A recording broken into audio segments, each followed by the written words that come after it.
Qariya Kuan tunlari hamma uxlayotgan paytda o'q ovozlarini eshitdimi, yo'qmi, shu bilan qiziqdi. Eshitganimni aytdim. Bular qochayotgan askarlar ekanligini, baxti chopib o'qdan omon qolganlarni boshqa birliklar qo'lga tushirishini aytdi. U gapirar ekan, yuragim muzlab qolay dedi. Bunday majburiy safarbarlik ozodlik harakatlari boshlangandan beri davom etayotganini ta'kidladi.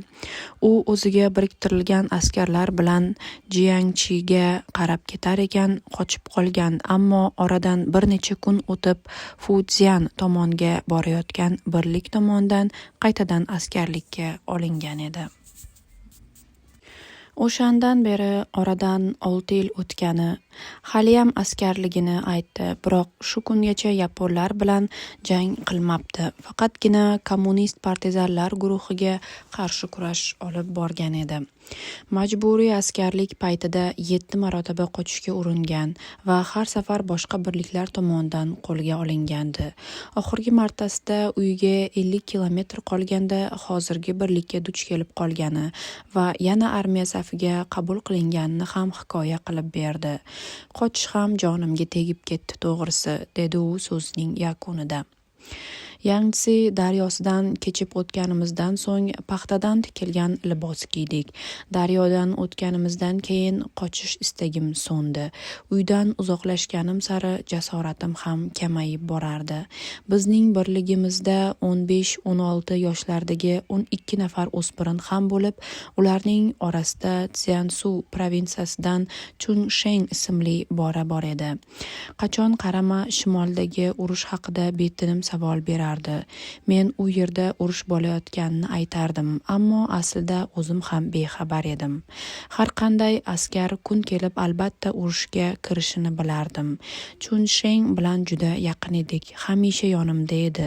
Tez-tez qo'limdan tortar va nima deb o'ylaysiz, o'lib ketamizmi? deb so'rab qolardi. Bilmayman deb javob berardim.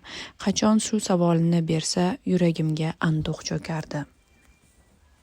Yangtze daryosini kesib o'tgach, to'p va to'pponcha ovozlarini eshita boshladik. Avvallari ovoz uzoqdan eshitila boshladi. Yana 2 kun yurganimizdan so'ng to'p ovozlari yanada yaqinroqdan eshitiladigan bo'ldi. Kichik bir qishloqqa yetib kelgan edik. Bu qishloqda biror jonzot ko'rinmasdi. Odamlar ham yo'q edi. Qo'mondon to'plarni shu yerga o'rnatishimizni buyurdi. Bu safar haqiqiy urushga kirayotgan edik. Bir askar qo'mondonning yoniga kelib, undan "Janob qo'mondon, hozir qayerdamiz?" deb so'radi. Qo'mondon: "Nega mendan so'raysan? Qayerda ekanligimizni men qayerdan bilay, ahmoq?" deya javob berdi. Hatto qo'mondon ham qayerda ekanligimizni bilmasdi. Qishloq aholisi qochib ketgandi. Yon atrofga nazar soldim. Bir nechta bargini to'kkan daraxt va kulbadan tashqari hech narsa ko'rinmadi. 2 kundan keyin sariq kiyimli askarlar ko'paydi. Ular turli joylardan birliklar holida guruh bo'lib kelishgan edi. Biz turgan joyda askargoh bino qilishdi. Yana 2 kundan so'ng hali bir marta ham to'pdan o'q uzmasimizdan turib, qo'mondon qamalga olinganimizni aytdi. Qamalga olingan faqat bizning askarlarimiz emas edi. O'rab olingan 10 kvadrat kilometr maydonda 100 mingga yaqin milliy birlik askarlari bor edi. Askarlarning bari sariq kiyimda edi. Chetdan qaraganda ular go'yoki butxona tartib-qoidalarini bajarayotgandek ko'rinardi. Qariya Kuan fikrini jamlab oldi. Askarlar turgan joy yaqinidagi tepalikda tamaki chekar va shu atrofda u yoqdan bu yoqqa o'tib yurgan askarlarni kuzatib o'tirardi. Har zamonda ularga salom berib qo'yardi. Haqiqatdan ham tanish bilishi juda ko'p edi. Qariya Kuan juda ko'p joyda bo'lgan. 7 ta farqli qo'shinlar tomonidan turli joylarga olib ketilgan edi. Eski qadrdonlar bilan o'zaro gaplashib kular, dardi hol qilardi. Ular g'iybat qilgan odamlar yo halok bo'lgan yoki oxirgi marta eng kamida 1-2 kun oldin ko'rishgan yuzlar edi. Qariya Kuan bizga, ya'ni Chunshen ikkimizga bu odamlar bir paytlar u bilan birga qochishga harakat qilishganini aytib bergandi. U so'zlayotganda biz turgan tomonga bir kishi "Qariya Kuan, sen haliyam tirikmisan?" deb so'radi. Qariya Kuan yana bir eski do'stini ko'rib qolgan edi. Qah-qah otib kuldi. "Kichkintoy, sen qachon qo'lga tushding?" deb so'radi. U javob bermay turib, yana bir kishining ovozi eshitildi. Qariya Kuan sakrab o'rnidan turib, "Qariya Liang qayerda ekanligidan xabaring bormi?" deb so'radi. U kishi ham avvaliga kuldi, keyin "O'ldi" deb javob berdi. G'am-g'ussaga botgan Qariya Kuan o'z joyiga qaytib o'tirar ekan, "Ha la'nati, mendan biroz qarzi bor edi", dedi. "Ko'rdingizmi?" dedi biz tomonga boshini burib. "Hech kim qochib qutula olmaydi."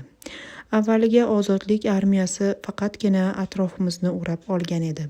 Ular birdaniga hujumga o'tishmadi. Shu sababli ham unchalik qo'rqmadik. Qo'mondon ham o'zini bosiq tutardi.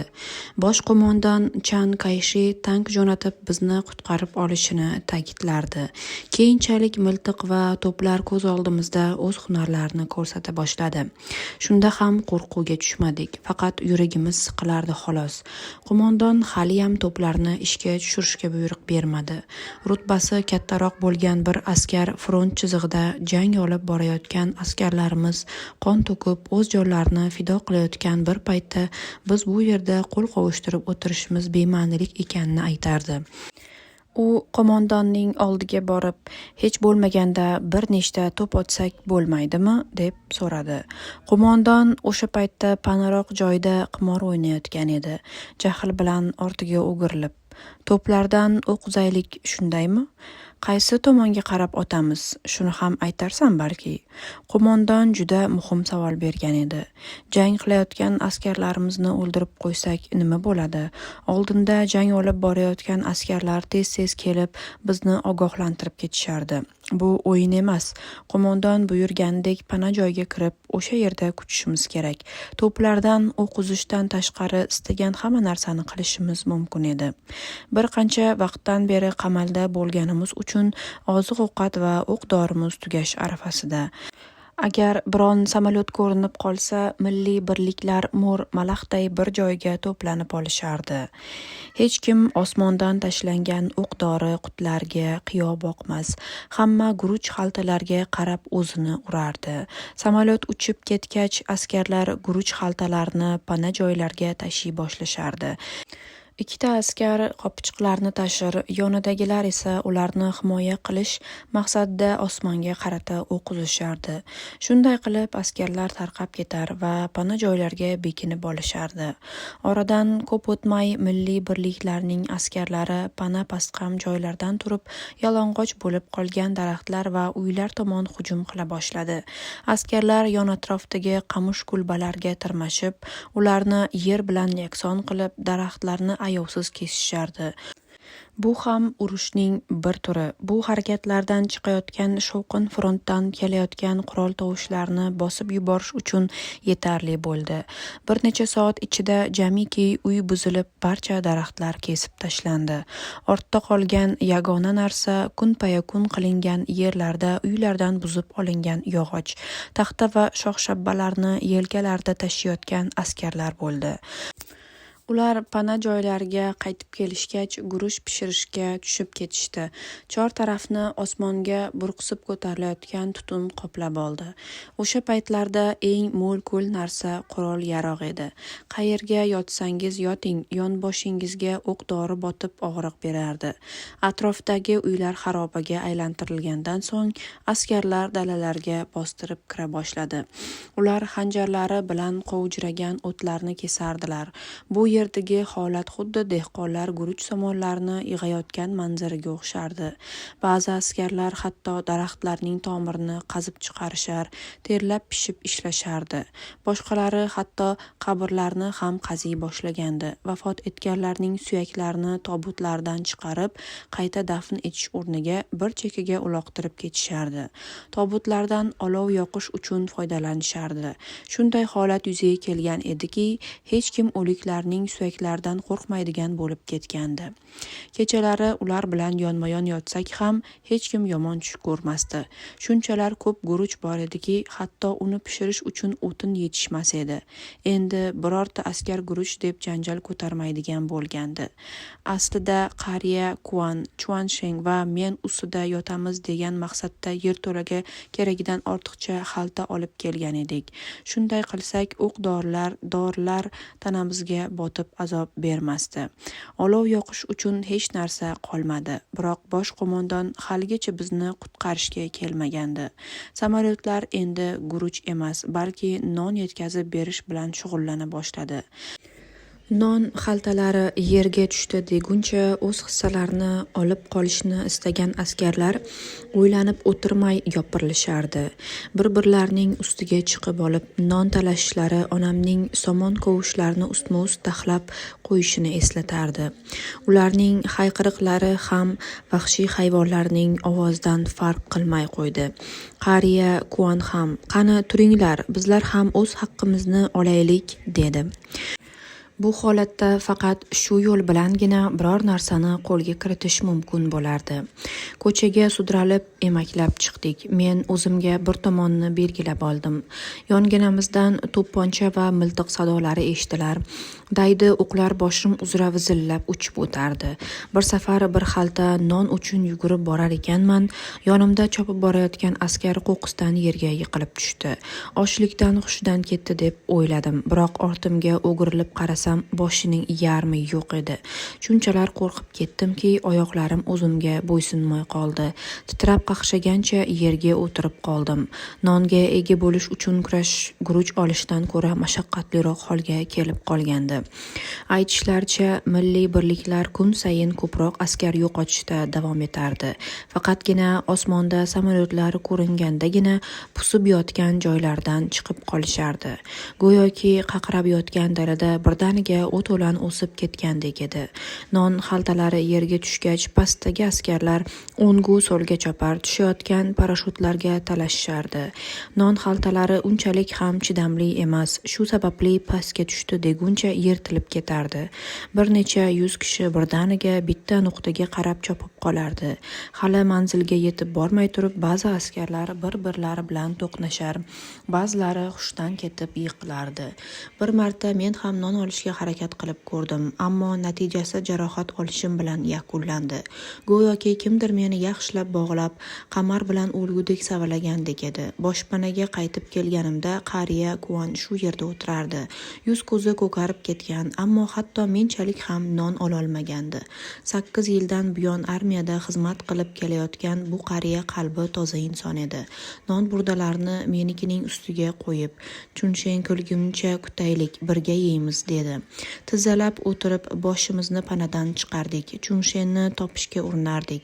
Oradan biroz o'tib, qo'lida rezina poyabzal bilan egilganicha biz tomon yugurib kelayotganiga ko'zimiz tushdi. Yigit shunchalar ham xursand ediki, yuzlari qizarib ketgan, ko'zlari chaqnab turardi. Bir umbaloq oshib boshpanaga kirib oldi. Qo'lidagi poyabzallarni ko'rsatib, "Ko'p narsa olibmanmi?" deb so'radi. Qariya Kuan menga hayron bo'lib qaradi. Keyin Chunshengga boqdi va "Bularni yesa bo'ladimi?" dedi achchiqlanib. "Bularni yoqib guruch qaynatishimiz mumkin", deb javob berdi u. Biroz o'ylanib qoldik. Chunsheng to'g'ri aytayotgan edi. Qariya Kuan Chunshengning ust-boshiga nazar soldi. Ajablanarli tomoni, uning biror joyida ham jarohat izi yo'q edi. Men tomonga o'girilib, "Bu yaramasning kallasi hammamiznikidan yaxshi ishlaydi", dedi. O'shandan so'ng biror marta ham non uchun janjallashmadik. Chunshengning usulidan foydalana boshladik. Hamma bir-birining ustiga chiqib olib non uchun talashgan bir paytda biz ularning qovushlarini yechib olish bilan ovora bo'lardik. kelardik. Ba'zilari qarshilik qilishmas, yana birlari telbalardek oyog'i bilan tepib yuborardi. O'zimiz bilan cho'yandan yasalgan dubulg'a olib borib, tinch turmaydigan oyoqlarga yaxshilab tushirardik. Cho'yan dubulg'aning zarbasini qabul qilib olgan oyoqlar avvaliga biroz tipirchilar, keyin muzlagandek qotib qolardi. Rezina kovushlarni olov yoqish uchun boshpanaga yig'ib qo'yardik. Bizning yo'q deganda guruchimiz bor, shu bilan bir amallab tirik qolayotgandik. Bir tomonda guruch qaynatib yer, ikkinchi tomonda sovuq havoda qorda yalangoyoq u yoqdan bu yoqqa chopib o'tayotgan askarlarni tomosha qilardik. Albatta kulgili holat. Urush ovozi borgan sari yaqinlashib kelardi, ammo biz na kunduz va na kechaning farqiga borardik. Boshpanadan tashqariga chiqishning iloji yo'q. Asta-sekin urush talotumlariga ham o'rganib ketdik. Burnimizning tagida bombalar portlardi. Birligimizdagi to'plarning bari bir uyum temir tersakka aylanib qoldi. Borgan sari zerikardik. Oradan kunlar o'tishi asnosida Chunsheng o'z qo'rquvini yenga bordi. Axir vahm va vahimaning ajalga zig'ircha aloqasi yo'q. Otishma ovozlari qulog'imiz ostida eshitilib turgan bo'lishiga qaramay, hali ham bu ovozlar bizdan uzoqda bo'lsa kerak deb tasavvur qilardik. Hammasidan yomoni havo kundan kunga sovib borardi.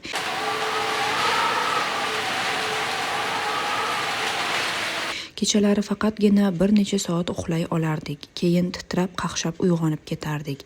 Tashqarida bombalar portlagan sari zamin zirillar, talatop qulog'imizni kar qilib qo'yadigan darajada baland edi. Kim nima desa desin, Chunsheng haliyam bola edi. Bir marta u maza qilib uxlab yotganda yonginamizda snaryad portladi. Chunsheng sapchib ketdi. Jahl bilan boshpanadan tashqariga otilib, portlash bo'lgan joyga qarab baqira boshladi.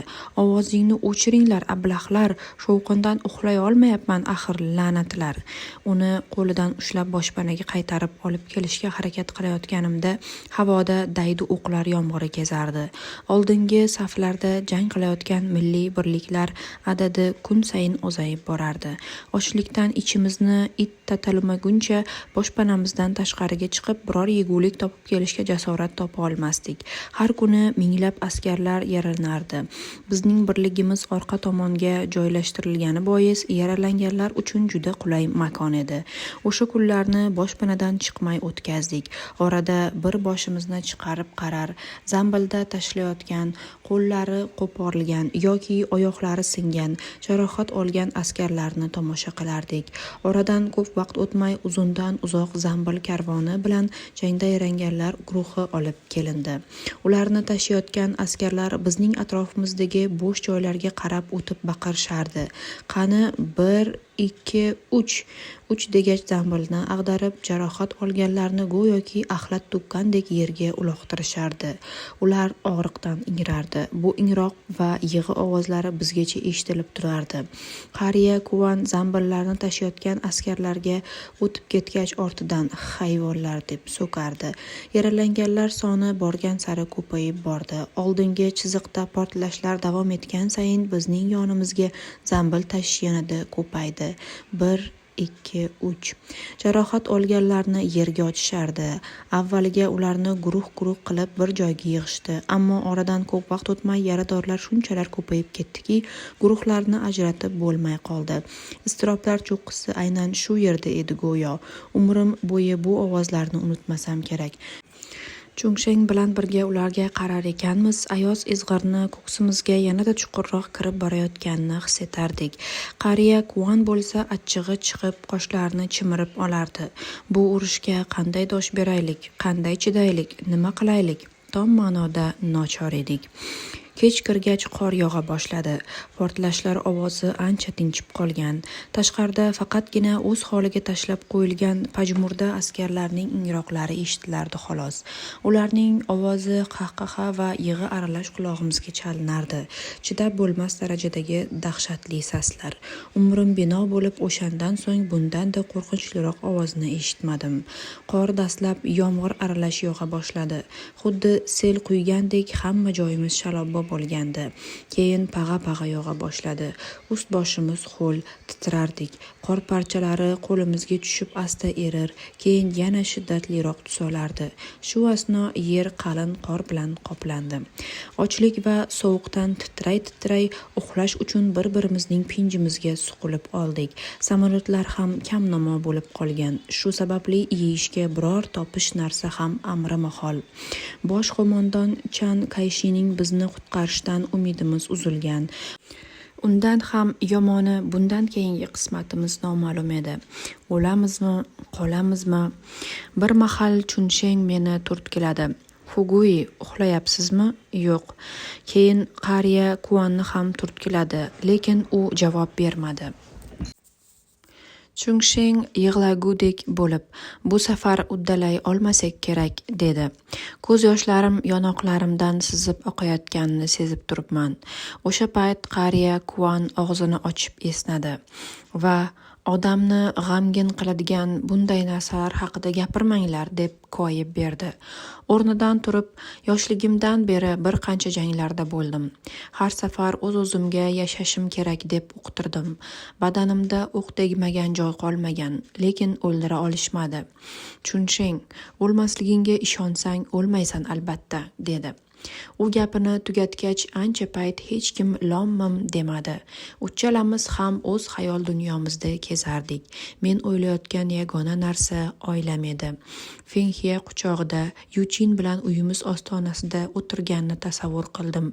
Onam bilan Jiashenni o'yladim. Nafas olishim qiyinlashgunga qadar ular haqida o'yladim. Go'yoki bir-ikki kishi og'iz burnimni qo'li bilan yopib olgandek his etdim o'zimni. Tun yarmidan og'gach tashqaridagi yaralanganlarning ovozi borgan sayin pasaya bordi. Ko'pi uxlab qolgan bo'lsa kerak deb o'yladim. Og'riqdan qiynalib baqirayotgan bir nechta kishi qolgan edi xolos. Bir qarasangiz ovozlar birdan ko'payib qolar. Ba'zida umuman eshitilmas edi. Go'yoki ikki kishi gapirayotgandek. Biri savol so'rayapti, ikkinchisi esa unga javob berayotir. Bu alamli ovozlar tirik odamdan chiqmayotgandek tuyuladi. Oradan vaqt o'tib ingraganlardan bir kishi qoldi xolos. Uning sasi shunchalar past ediki, qulog'imning atrofida chivin uchib yurganga o'xshardi. Unga biroz quloq soldim. Ovoz ingrashdan ko'ra ko'proq xirgoyi qilganga o'xshardi. Atrof jimjit.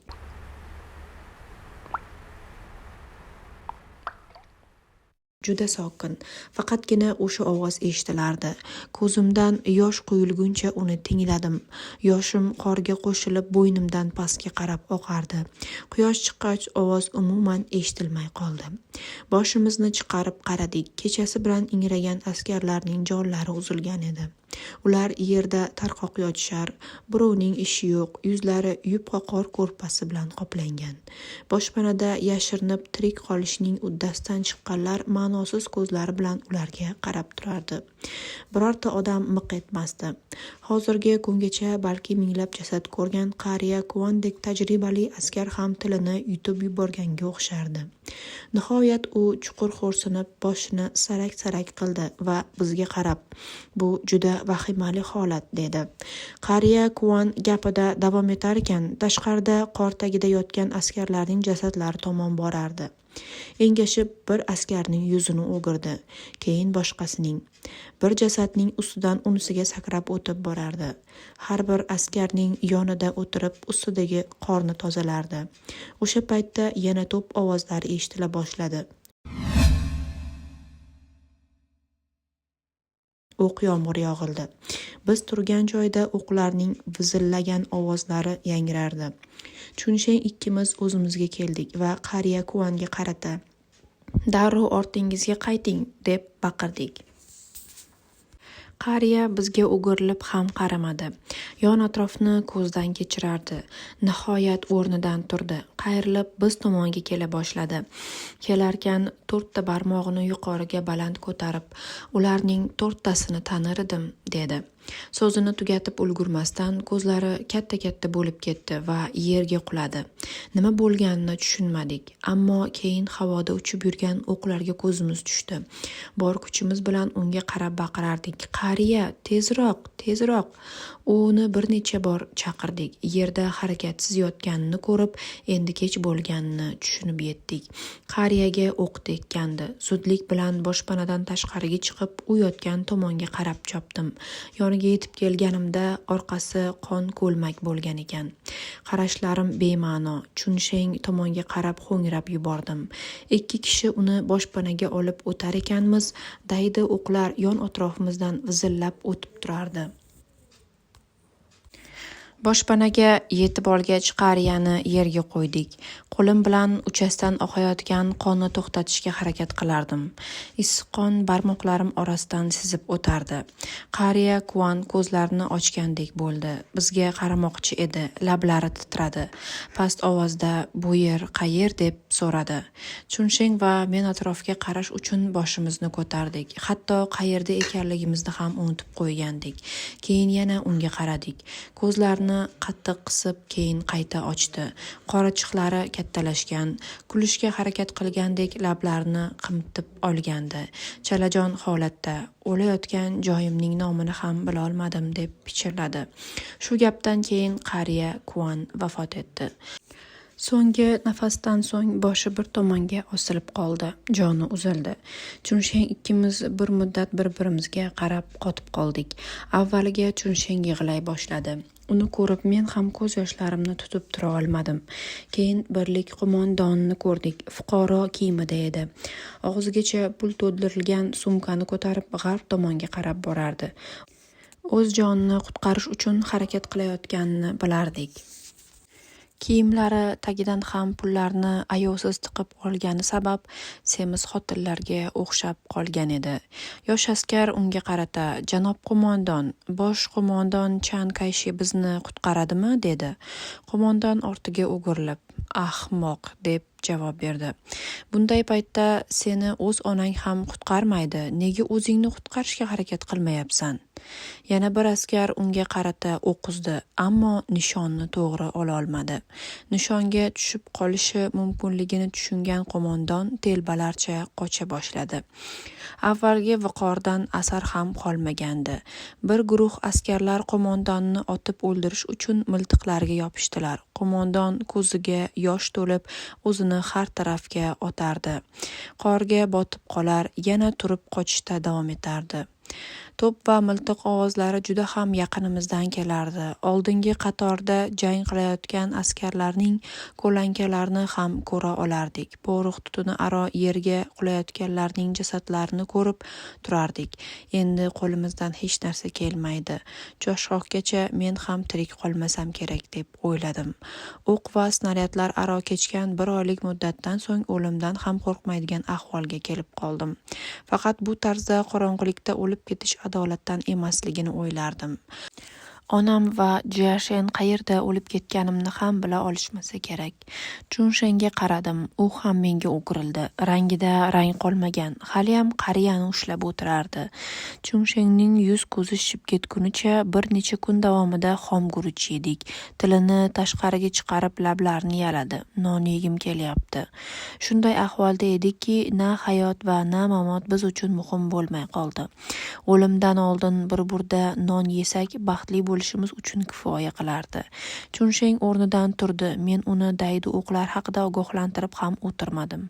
Biroz atrofni kuzatgach, balki tashqarida bir burda non toparman, borib qarab kelaman dedi. Chunsheng boshpanadan sudralib chiqar ekan, uni to'xtatmadim. Nima bo'lganda ham choshgohdan oldin har ikkimiz ham o'lishimiz aniqqa o'xshayapti. Hayot bilan vidolashishdan avval bir burda non topa olib yesa, uning uchun yaxshi bo'ladi. Chunsheng jasadga to'la daladan bor yurib borar ekan, nihoyatda toliqqani sezilib turardi. Bir ikki qadam tashlagach menga qarab shunday dedi: "Hech qayerga ketib qolmang. Bir burda non topib albatta qaytib kelaman." Qo'llarini ikki tomonga osiltirib, boshini egib, quyuq tutun ichra oldinga qarab ketardi. Kun yorishgan, chor tarafdan kuygan porox hidi anqirdi. Havodagi tutun dimoqqa urilar, ko'mir uchqunlari va kul yuzimizga kirardi. Kun cho'chqoga yetmasdan burun boshpanada yashab kelgan barcha qo'lga olindi. Ozodlik armiyasi yetib kelganda qo'lida miltiq tutib olgan bir keksa askar qo'llarimizni ko'tarishni buyurdi. Belimizda osilgan to'pponchalarga teginmaslikni aytar ekan, qarashlari bejo edi. Kamida bizchalik qo'rqayotgandi. Chungshengdan uncha katta bo'lmagan kommunist bir askar miltig'ining qop-qora uchini menga qaratdi. Yuragim to'xtab qolay dedi. Bu safar aniq o'ldim deb o'yladim, biroq otmadi. Faqat baqirgancha buyruq berardi. Emaklab tashqariga chiqishimni buyurganida yuragim duk-duk ura boshladi. Yashash uchun kurashish instinkti qayta ko'rinish berdi. Sudralgancha tashqariga chiqdim. Qo'lingni tushir dedi menga.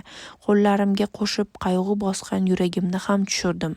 Bir askar bizni 20 nafar asirni sharq tomon boshlab ketdi. Oradan ko'p vaqt o'tmay o'zimiz kabi asirlar guruhiga qo'shildik. Yon atrofdagi tutun burqsib osmonga ko'tarilardi. Toshloq va notekis yer, tashlandiq jasadlar, portlagan mina qoldiqlari, ishdan chiqqan qurol va o'qlarga to'la.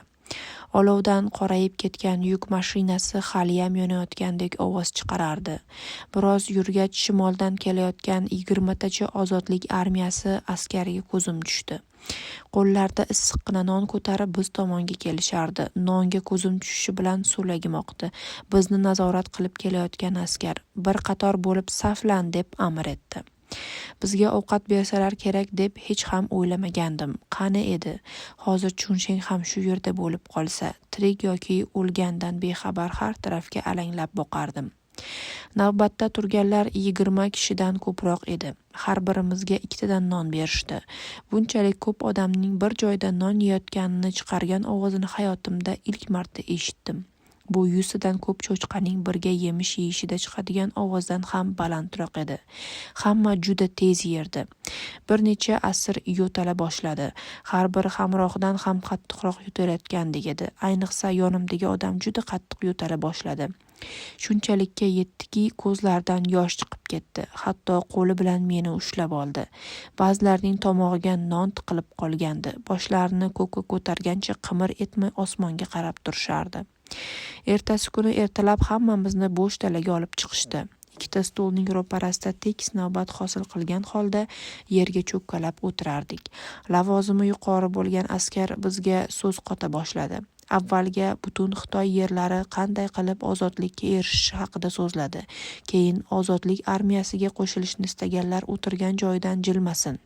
Uyga qaytmoqchi bo'lganlar o'rnidan tursin va borib yo'l xarajatlarini olsin dedi. Uyga qaytish haqidagi gapni eshitishim bilan qalbim besaramjon ura boshladi. Biroq ofitserning belidagi to'pponchani ko'zim tushishi bilan qo'rqdim. U keragidan ortiq darajada muloyim edi. Ko'plab askarlar o'rnidan turmadi. Bir necha kishigina ketishga rozi bo'ldi.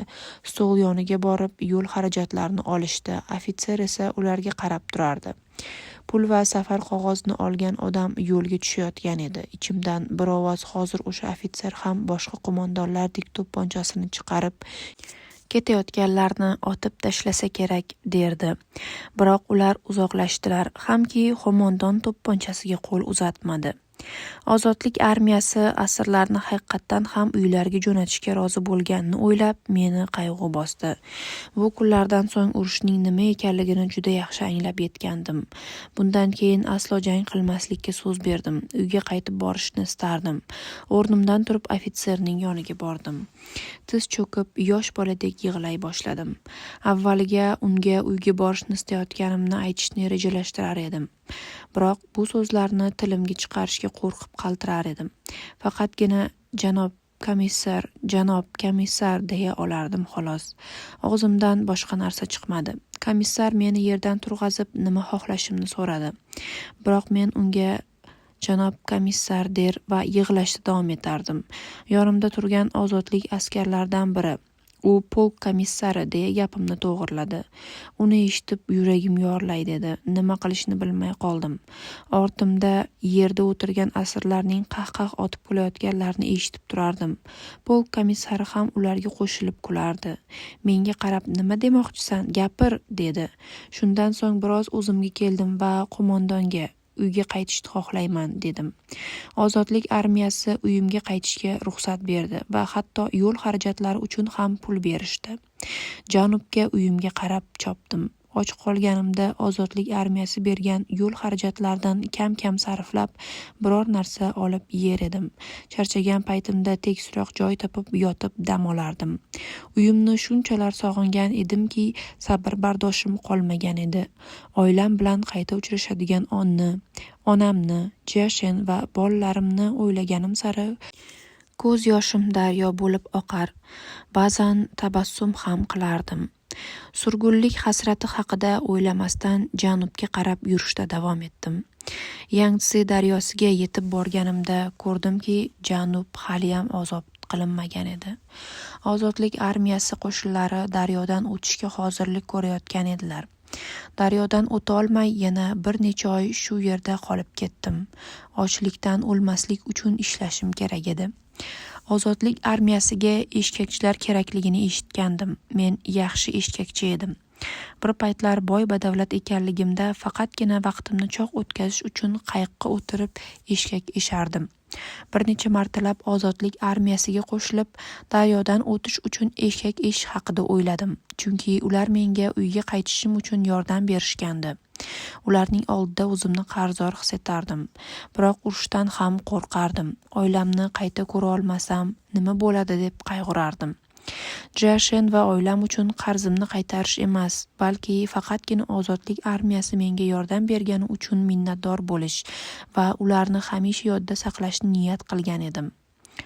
Ozodlik armiyasini ortda qoldirib yo'limda davom etdim. Ular janub sari jang qilishda davom etishdi. Men esa uyga yo'l oldim. Hisoblab qarasam, uydan chiqib ketganimga 2 yil to'libdi. Ketayotganimda kuzning o'rtasi edi. Qaytib kelganimda kuz endi boshlanish arafasida edi. Ust boshim loy, bir ahvolda uyimga qarab yurib borardim. Qishloqqa kirganimda hech narsa o'zgarmaganini ko'rdim. Yanada tezroq yura boshladim. Avvalga g'ishtdan bino qilingan eski uyimizga ko'zim tushdi. Keyin qamishdan qilingan kulbamizga. Kulbani ko'rishim bilan o'zimni ortiq tutib tura olmadim va devonalardek chopa ketdim.